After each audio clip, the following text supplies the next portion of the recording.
Exploration. Many years ago in some random bag in a European coastal town, people wondered, is there a continent beyond ours? In the middle of the 20th century, people looked at the moon, that object so far away from everyone, and asked themselves, will we ever set foot there? Since then, almost every explorable corner of the world has been explored, and the chances of ourselves seeing something that no one has ever seen before is pretty slim. That's why the feeling of exploration is so magical. People put their whole lives inside a car and go traveling, not as a joke, right? Now, imagine that the world there is a hole so big, but so deep, that until now, no one has ever been able to see the bottom, or even explore everything it has to offer. I mean, our oceans are kind of like that, but whatever. A place that when someone goes in, they are very likely to never return. Curiosity is sometimes stronger than fear. Made in Abyss is a magical world, but it's not a world where everyone goes throwing legal shiny powers around. But the world itself is magical. This colossal abyss is home of lots and lots of strange things. Animals, plants, physical effects, ancient relics, societies, and also then, one of humanity's last barrier of exploration. A place that calls to those who seek the thrill of exploring. On the edge of this abyss, there's a city. It's called Yoake, a city founded by adventurers, drawn by the mystique of the whole. Okay, you can stop smiling every time I say that someone was fascinated by the whole, okay?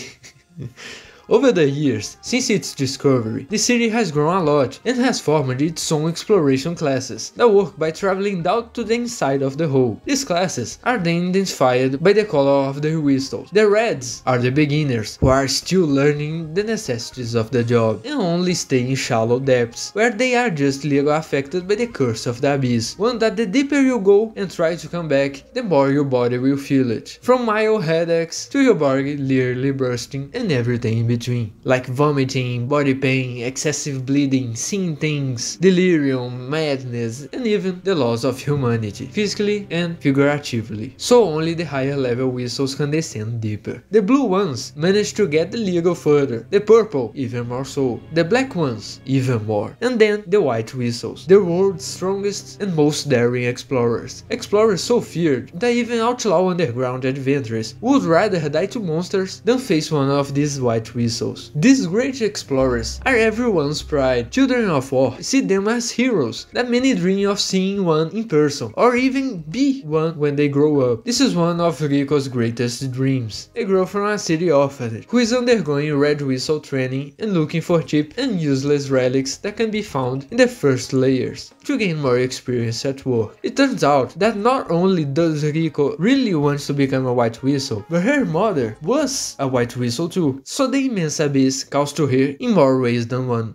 One day, this girl and her friend from the same orphanage were exploring when a monster from any lower layers suddenly appears and attacks her friend. Riko tries to save him, using herself as bait to attract that monster. But now, who's going to save her? Then a ray of light arrives at the last minute and Riko is free to live another day. But who did that? And that's how Made in Abyss begins. Her insane journey into this big hole and everything it has to offer. All the mystique of the world is very well built and you quickly immerse yourself in that insane place that for the characters it's already normal. If you grew up in the mid 2000s or late 90s, chances are that you played any RPG or MMORPG, Ragnarok, Brimstone, Mu, Perfect World, and for those who had money at the time, Diablo, Lineage, and WoW. So you know that irreplaceable feeling from when you are so young, totally naive, exploring those fantastical worlds that you have no idea how they work. That feeling of fear and curiosity to get stronger, and the next map being something that you have never ever seen in your entire life. That feeling that you are really exploring the world. That's right, Made in Abyss captures that feeling perfectly. Even if you didn't grow up playing these games, you can feel this thrill. You immerse yourself in that world that you just don't know what to expect. What monsters are there? What will happen? What are the rules of that world? What will the characters and adventures be like? It's a really good feeling that is very rare to replicate in our world, where you have any information so accessible at any time. And it's really nice and heart-wrenching to see all the settings, the adventures, the events and the characters that appear in the story. A story that has a very obvious format and it's easy to understand. If you are close to the surface, it's easier. If you go down, it gets harder and harder. And who watches is introduced really fast to the complex world. The characters create the mystique they themselves believe in, and you quickly get in tune with them. You feel and understand their fears and motivations, the fear of going deeper, but the fascination of seeing something that no one has ever seen before. Even being straight to the point, the story gives you some crazy psychs too. When you watch Riko's adventures, you think, it's not that bad, the whole isn't as tense as the character seems to say, right? It's all good, there are just some crazy monsters here and there. Then it comes to the Kyojin no Sakazuki part and things go crazy. Your emotions swing more than roller coasters and it's a very cool but tense feeling. From then on, the light moments cease to exist and now you are here to see how it all ends. The story tricks you into something simple and offers you something much more than that, just when you think you can trust it. It's very common nowadays for us to see things that are too violent or heavy, much more than they should be or had the right to be, in animes and mangas, or even in other stories. It's very often you see a story that is very morbid, without much justification, something that is intentionally made to be something impactful, but in a very artificial way. Made in Abyss managed to do the literal opposite of that. The anguish effect is achieved by other means. It's not used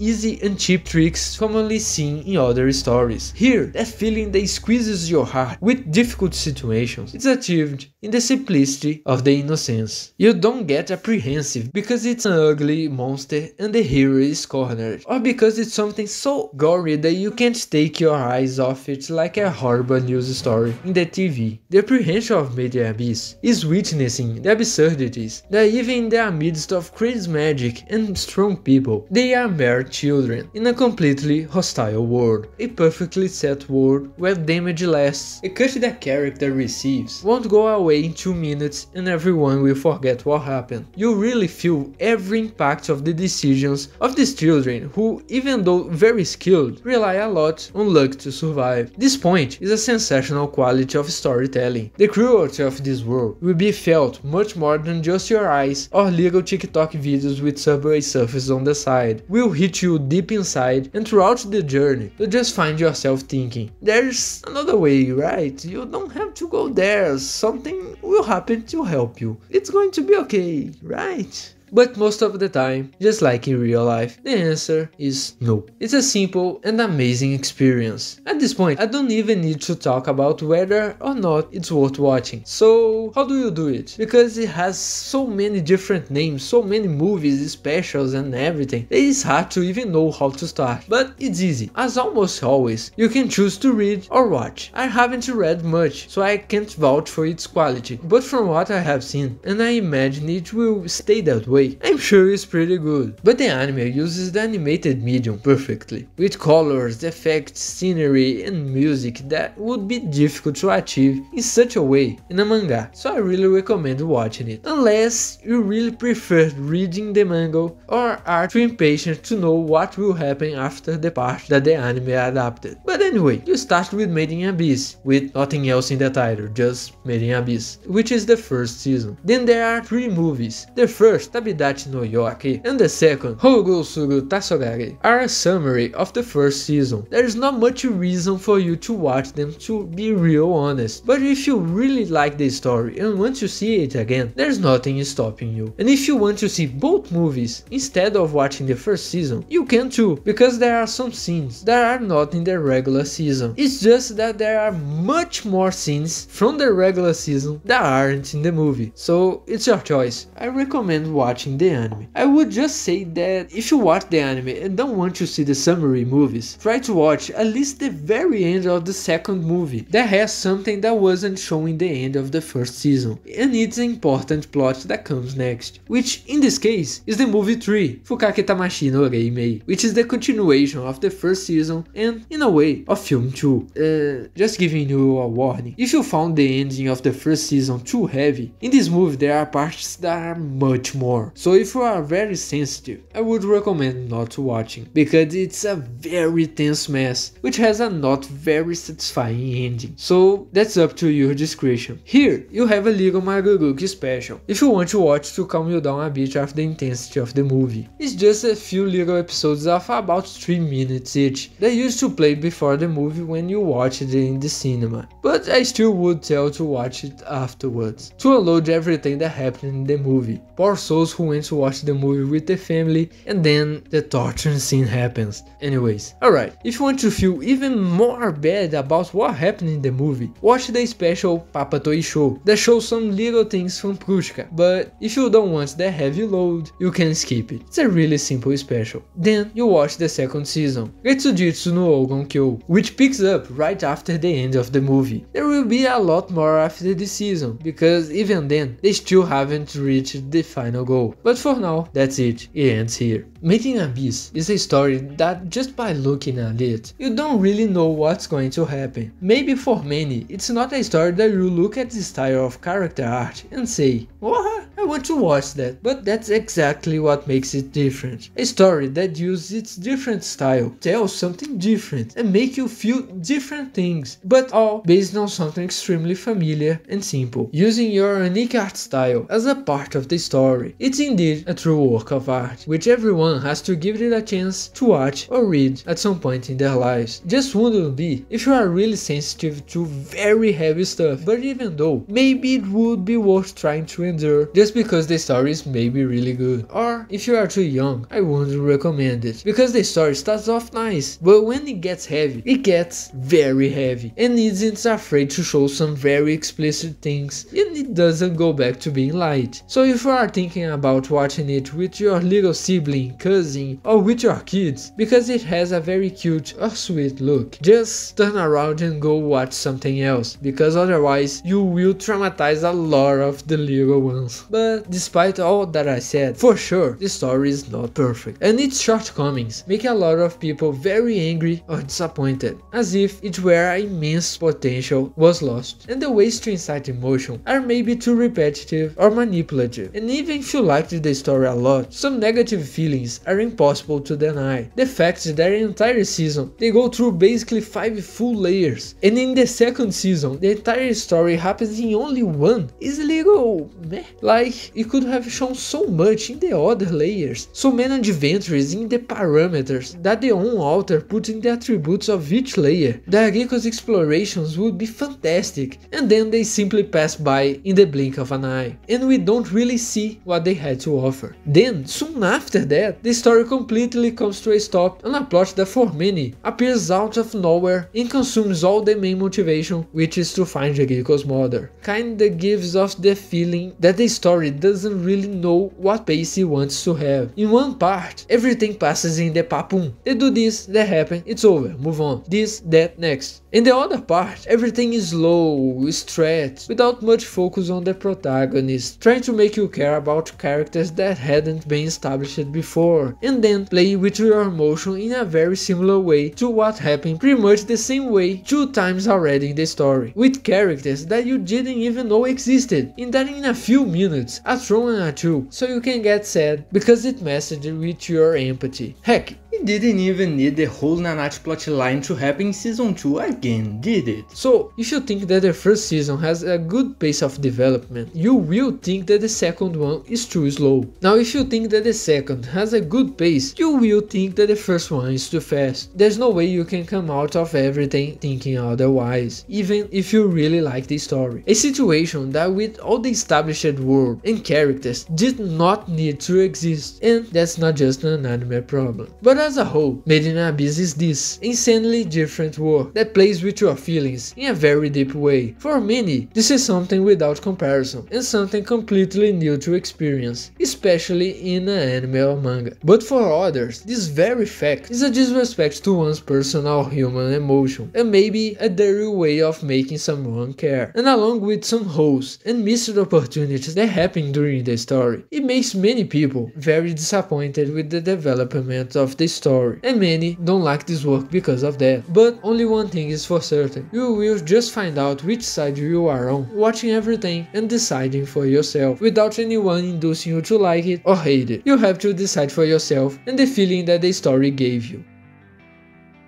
There are things that we don't need so much in detail. Ew.